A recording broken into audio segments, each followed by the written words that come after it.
एक गांव था। उस गांव के लोगों की आपस में बिल्कुल भी नहीं बनती थी। आपस में हमेशा लड़ाई झगड़े हुआ करते थे। यदि सब लोगों को आपस में मिलकर कोई फैसला लेना होता तो भी वह आपस में लड़ लेते और आपस में झगड़कर वह बात वहीं पर खत्म हो जाती। उन लोगों के बीच ना तो एकता थी और ना ही प्रेम था, बस कुछ थी तो आपस की नफरत। कोई किसी को बर्दाश्त नहीं कर सकता था। यह लड़ाई झगड़े की बात दूसरे गांव तक फैल चुकी थी। कोई भी जल्दी उस गांव की तरफ नहीं आता था, क्योंकि उस गांव के लोगों की किसी से नहीं बनती थी। बच्चे से लेकर बूढ़े तक सभी का स्वभाव एक सा ही था। धीरे धीरे समय बीतने लगा, लेकिन उनकी आदतों में कोई भी सुधार नहीं आया। इसी गांव में एक स्त्री रहा करती थी। यह सब देख के वो हमेशा सोचती थी कि ये लोग आपस में हमेशा क्यों झगड़ते रहते हैं, क्यों आपस में प्रेम से नहीं रहते हैं। यदि वो किसी को समझाने की कोशिश करती तो लोग उससे ही उल्टा सीधा बोलने लगते, जिससे बात और ज्यादा बिगड़ जाती थी। उसी गांव से कुछ दूर एक महात्मा अपना आसन बनाकर अपने शिष्यों के साथ रहा करते थे।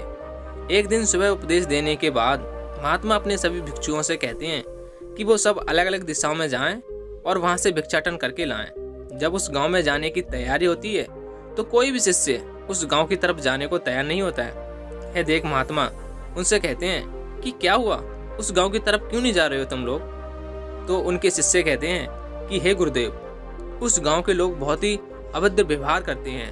वह आप शब्द कहते हैं और भिक्षाटन देना तो दूर की बात रही, वो हमसे ठीक से बात भी नहीं करेंगे। जब उस गांव के लोगों में एक दूसरे के प्रति कोई भावना ही नहीं है तो वह हमारे प्रति क्या भावना रखेंगे। यह सुनकर वह महात्मा कहते हैं कि हम तो सन्यासी हैं, हमें किसी के कुछ कहने से कोई फर्क नहीं पड़ना चाहिए। महात्मा कुछ सोचकर फैसला करते हैं कि आज वह स्वयं उस गांव में भिक्षा मांगने के लिए जाएंगे, और यह फैसला करके वह अपने शिष्यों को दूसरे गांव की तरफ भेज देते हैं और महात्मा खुद उस गांव की तरफ निकल जाते हैं। उस गांव में पहुंचकर वह भिक्षा मांगने लगते हैं, लेकिन वहां से उन्हें कोई भी भिक्षा नहीं मिलती।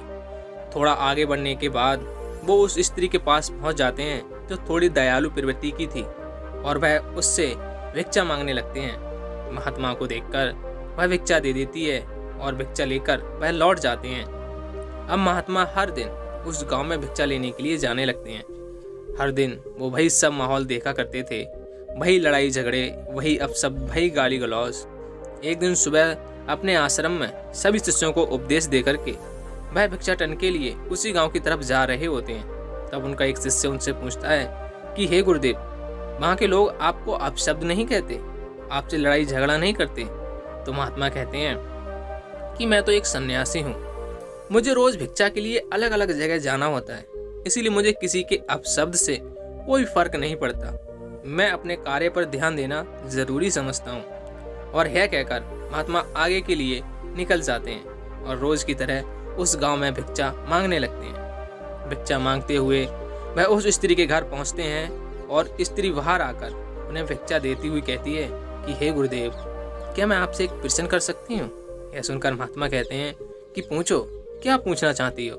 तो वह कहती है कि आप तो इतने दिन से यहाँ पर भिक्षा लेने के लिए आ रहे हैं, अब तक तो आप इस गांव के व्यवहार से अवगत हो ही गए होंगे कि किस किस तरह के लोग यहाँ पर आपस में झगड़ते रहते हैं। मैं आपसे यह पूछना चाहती हूँ कि यह लोग व्यर्थ में आपस में झगड़ते रहते हैं, जो आपस में एक दूसरे से नफरत करते हैं, उनकी नफरत को मिटाया नहीं जा सकता।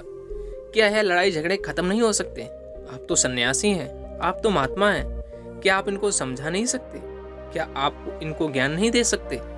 यह सुनकर महात्मा स्त्री से कहते हैं, सुनो स्त्री, मैं यहाँ भिक्षा लेने के लिए आया हूँ, किसी के व्यर्थ के झगड़े ठीक करने के लिए नहीं आया हूँ। तुम्हारे इन अटपटे सवालों का मेरे पास कोई जवाब नहीं है और ना ही इसका जवाब देने में मेरी कोई रुचि है।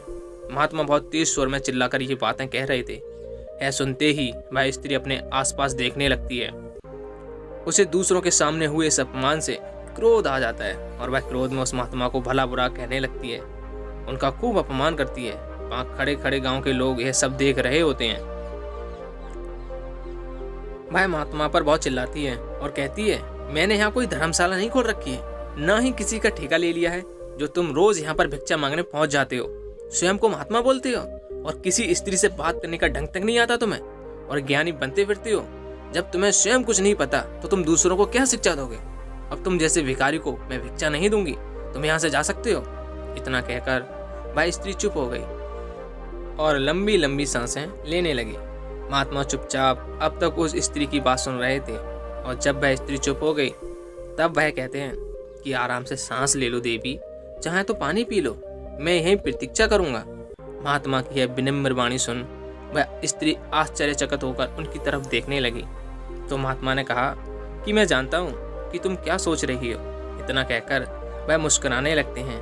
उन्हें यूं मुस्कुराता हुआ देखकर वो स्त्री कहती है कि आपको क्या हुआ, मैं आपकी मुस्कुराहट का मतलब नहीं समझी।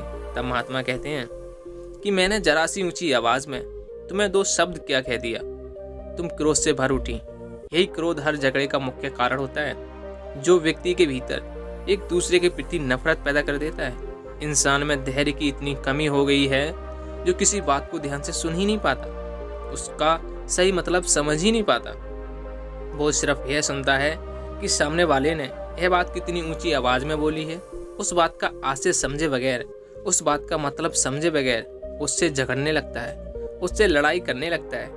यह कहते हुए महात्मा ने स्त्री से कहा कि तुम तो समझदार स्त्री प्रतीत होती हो, तुम तो इस गांव में मुझे सबसे समझदार स्त्री लगी, लेकिन देखो तुम भी 2 शब्दों की वजह से किस तरह से क्रोध में भर उठी। हम चाहे कितनी भी समझदारी क्यों ना दिखा लें, लेकिन हमारी समझदारी तो असली मैदान में ही परखी जाती है। तुम्हारी तरह ही गांव के लोग भी अपने आप को समझदार समझते हैं, अपने आप को ज्ञानी समझते हैं, लेकिन जब कोई दूसरा आदमी उन्हें कुछ अपशब्द कह देता है, कुछ ऊंची आवाज में बात कर लेता है, तो तुरंत झगड़ा शुरू हो जाता है। असलियत में यह समझदारी नहीं होती है, यह अंधापन होता है, क्योंकि असली ज्ञान तो आपका धैर्य है, आपकी शीतलता है, आपकी वाणी है।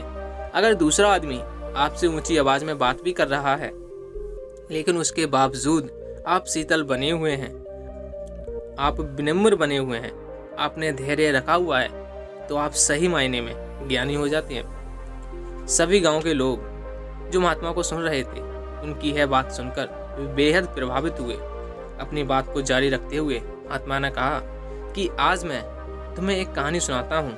यह कहानी तुम्हारे ज्ञान के चक्षु खोल देगी और जीवन के अंधकार को खत्म कर देगी। बहुत समय पहले की बात है, एक बहुत प्रसिद्ध संत हुआ करते थे जिनका नाम संत व्यास जी था।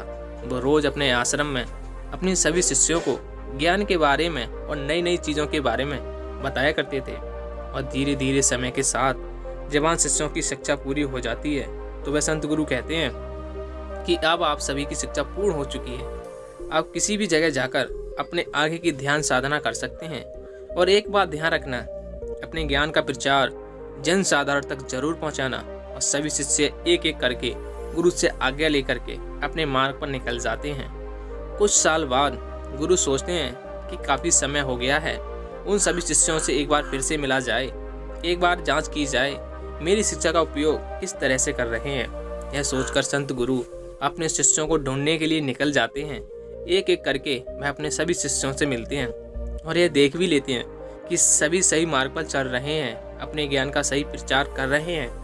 यह देखकर वह बेहद खुश होते हैं और अपने सभी शिष्यों से मिलकर बेहद संतुष्टि का अनुभव करते हैं। सभी से मिलने के बाद गुरु व्यास अपने आखिरी शिष्य से मिलने का तय करते हैं। उसके बारे में दूसरे शिष्यों से पूछते हैं तो वे बताते हैं कि हे गुरुदेव, उसने अपना गृह त्याग कर दिया है और एक जंगल में आश्रम खोलकर बड़ा ही कठोर तप कर रहा है।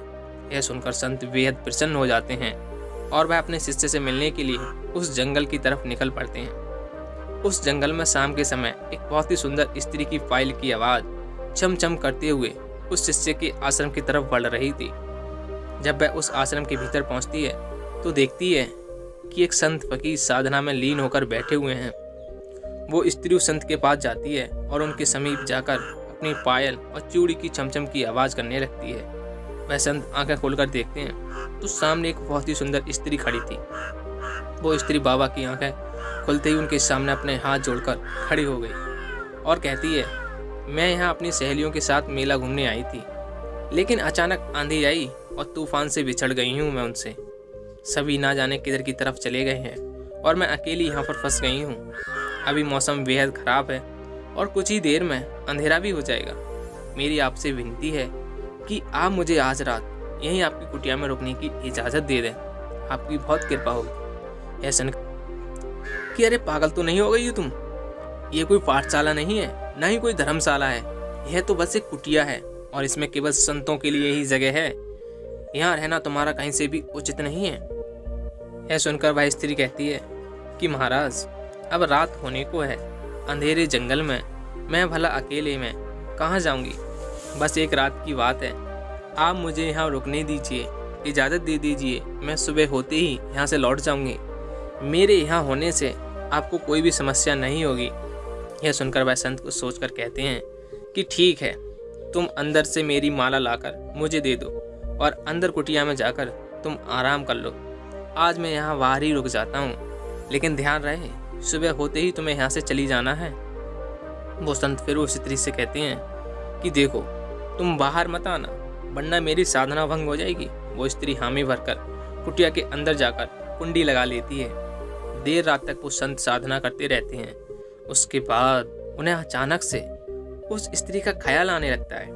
उनके कदम उस कुटिया की तरफ बढ़ने लगते हैं। वह आधी रात में जाकर उस कुटिया का दरवाजा खटखटाने लगते हैं, लेकिन वह स्त्री दरवाजा नहीं खोलती है।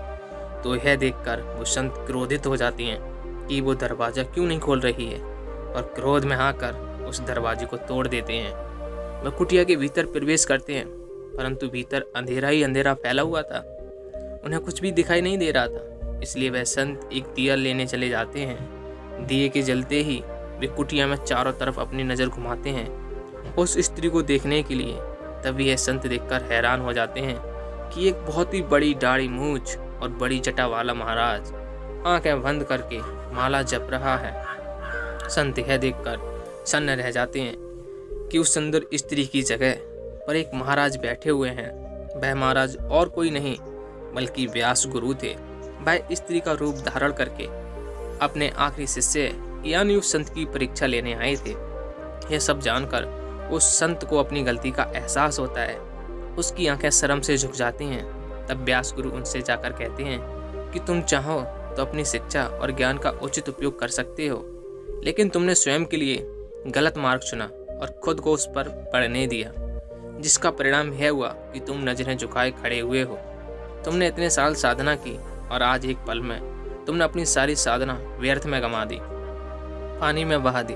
क्या फायदा हुआ इतने साल साधना करने का, ध्यान करने का, जब एक स्त्री ने तुम्हारे ध्यान को भंग कर दिया। शायद तुमने अपनी घर गृहस्थी छोड़कर अच्छा नहीं किया। तुम अपने घर गृहस्थी को छोड़कर जंगल में तो आ गए, ध्यान भी करने लग गए, लेकिन तुम्हारा मन, तुम्हारा चित्त वहीं पर अटका हुआ है। इसलिए ज़रूरी है कि तुम वापस जाकर अपने घर गृहस्थी संभालो, और जब तुम्हारा मन परिपूर्ण हो जाए, संसार से भर जाए, तब तुम किसी जंगल में जाकर ध्यान साधना करना। उससे पहले तुम खुद पर अत्याचार कर रहे हो। याद रखना, भावनाएं दब सकती हैं, मिट नहीं सकती। वो तभी सकती हैं जब आपने भावनाओं को पूरी तरह से भोग लिया हो, जब आपका मन उन भावनाओं से तृप्त हो गया हो, जब ही वो भावनाएं आपका पीछा छोड़ सकती हैं। उससे पहले वह आपके मन के अंदर दब जाएंगी, लेकिन समय आने पर वह फिर से उभर आएंगी, आपके अंदर वह दिखने लगेंगी और फिर से आपको अपने काबू में कर लेंगी। इसलिए अपनी भावनाओं को दबाने की कोशिश मत करना, उन्हें जी भरकर जी लो। तो दोस्तों, कैसी लगी ये कहानी कमेंट सेक्शन में ज़रूर बताएं। और कहानी अच्छी लगी हो तो इस चैनल को सब्सक्राइब और वीडियो को शेयर करना मत भूलिए। मिलते हैं अगली कहानी में, तब तक के लिए अपना और अपने परिवार का ख्याल रखें। जय हिंद साथियों।